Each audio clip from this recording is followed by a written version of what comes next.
গুরুত্বপূর্ণ ম্যাচে হারলো বাংলাদেশ। নিউজিল্যান্ডের অনেকটা বি টিমে এসেছিল খেলতে, তাদের বিপক্ষেও প্রথম ম্যাচে হারলো টাইগাররা। তবে কার দোষে হেরেছে বাংলাদেশ? আফিফের ব্যর্থতা নাকি শান্ত তামিমের শুরুর দিকের উইকেট?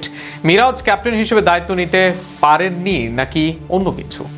মিরপুরে গুরুত্বপূর্ণ সিরিজের প্রথম ম্যাচে শুরুতে বল করতে নেমে শরীফুলের বোলিং তোপে 247 রানে 50 ওভার শেষ হয় নিউজিল্যান্ডের। জবাবে ব্যাট করতে নেমে ভালো শুরু পায়নি বাংলাদেশ। শুরুতেই 6 বলে মাত্র 2 রানে ফেরেন তানজিদ হাসান তামিম। এরপর ব্যাট করতে নেমে গোল্ডেন ডাকে ফেরেন দলের সহ অধিনায়ক নাজমুল হোসেন শান্ত।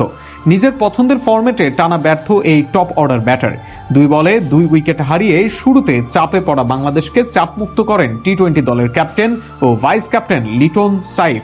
76 বলে সাইফ খেলেন 57 রানের কার্যকরী ইনিংস আর অর্ধশত থেকে 4 রান আগে আউট হন লিটন কুমার দাস।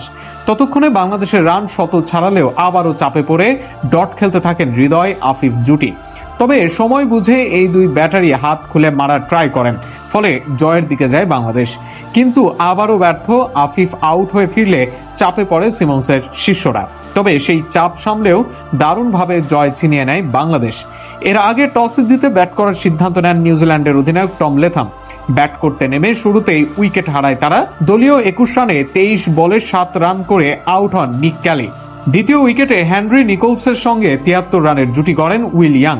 লেগ স্পিনার রিশাদ হোসেন এই জুটি ভাঙেন। আউট হওয়ার আগে 42 বল থেকে 30 রান করেন ইয়াং। ক্রিজে বেশিক্ষণ টিকতে পারেননি অধিনায়ক টম লেথাম। মেহেদী হাসান মিরাজের বলে বোল্ড হওয়ার আগে 15 বলে 9 রান করেন তিনি। এদিকে আপন তালে খেলতে থাকা ওপেনার হেনরি নিকোলস ব্যক্তিগত অর্ধশত তুলে নেন। তার ইনিংস থামে 68 রানে। রিশাদ হোসেনের করা বলে কট বিহাইন্ড হন তিনি। 83 বলে খেলা তার এই অনবদ্য ইনিংসটি 9টি 4-এ সাজানো। এরপরই খেয়ে হারিয়ে ফেলে নিউজিল্যান্ড। তবে এক প্রান্ত আগলে রেখে ব্যাট করতে থাকেন ড্যান ফক্সক্রফট। 52 বলে 50 পূরণ করেন তিনি। তার ইনিংস থামে 59 রানে।